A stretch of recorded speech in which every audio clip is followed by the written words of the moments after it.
What's up, world? This is Levi Craig with another watercolor video. This one I did from Lord of the Rings, Gandalf with Sauron up above. Kind of wanted to make a painting that, of late, I've liked doing paintings where I got two subjects, where I got kind of like a protagonist and an antagonist on top of that. I had to try and create a little bit of a story with a painting. So when I rough it out with my pencil first I kind of put the one bad guy on top with the good guy on the bottom kind of thing. And I think it creates a cool little story within a painting and creates a lot of fun depth. And it allows me to do this excuse to play around with kind of like three color themes. With the background behind Sauron, I want it to be a warm tones, kind of like yellow to orange to magenta, purple, and black, to kind of create like a dusk kind of feel to it, almost like the end. I don't know if that makes a whole lot of sense, but I like this idea of, you know, those warmer colors creating like, you know, the sun is setting, the end is there. And then I want Sauron to be kind of a lot of light teal-y colors, something that'll pop out against that, as well as it bleeds into kind of a dark blue, into a dark green, into a very light green that'll create a silhouette around Gandalf. And the idea I was having with that was I wanted Gandalf to be kind of like the dawn, the new beginning, you know. Sauron is kind of like the end, and Gandalf brings about, you know, kind of like the beginning. I don't know if that makes any sense, but when you're playing around with colors like I do, I can't help but think about like how can I create a story with the colors.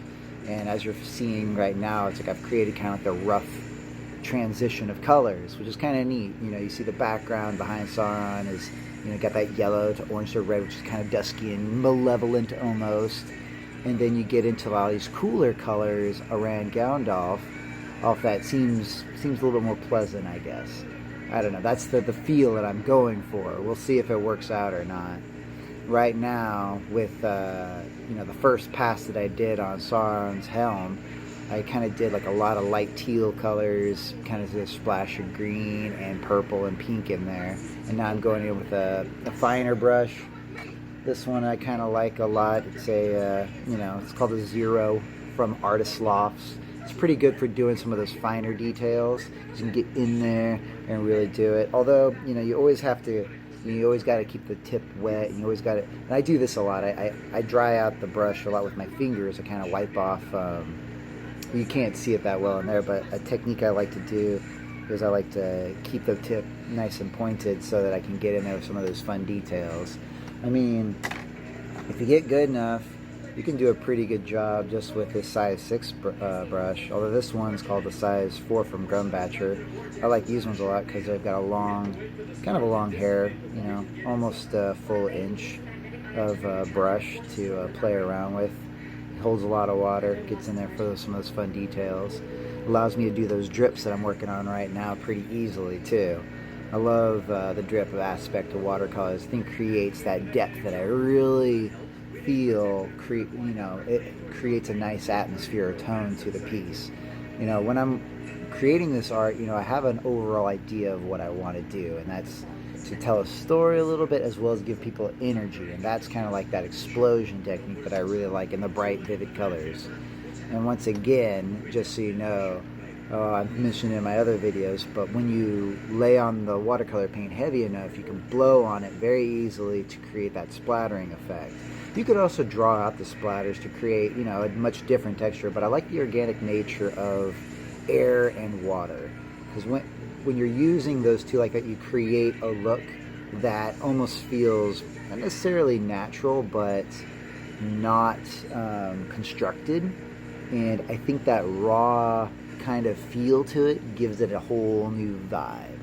And that's, you know, part of that energy that I want people to get. I want to give people some raw energy kind of feel through this painting. Right now I'm playing around with Gandalf, and I went really, really light with all this because, you know, Gandalf's got a lot of pale colors on him.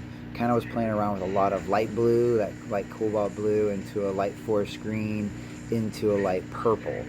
And when you mix green and purple, you get a very neutral color, a very neutral gray that I really enjoy. I'm sure a lot of master painters out there, they know a lot more about it than I do, but it's a really fun set of colors to create kind of like an aged look, if that makes any sense. And I thought it'd work really well with Gandalf. So I kind of have that green representing his robe. And I'll go over it again in a minute with darker tones. I kind of want to put down, the lights first, because, that's how this works. Or you put down your light tones first, and then you work into the darker ones.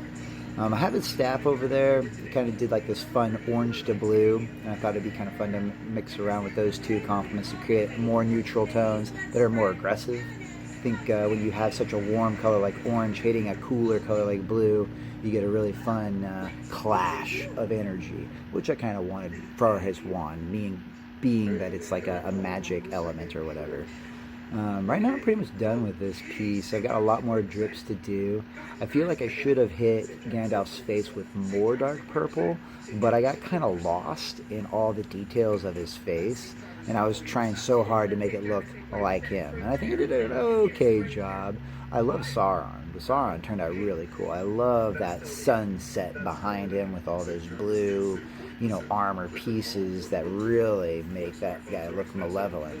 And the inner drips that go all around Gandalf's head, I just think it creates that depth that I really have been enjoying doing. It's a process. It's something like I'm going to keep working with, and I've got a long way to go. But there it is. I hope you guys enjoyed it. I hope you learned a thing or two. And if you got any questions, please listen down below. I'm more than willing to answer a few. And I hope you guys have an awesome day and have fun painting out there. Oh, and check out Facebook and Instagram. I've got a bunch of stuff on there as well as Etsy. All right, guys, have a great one. I'll see you next time.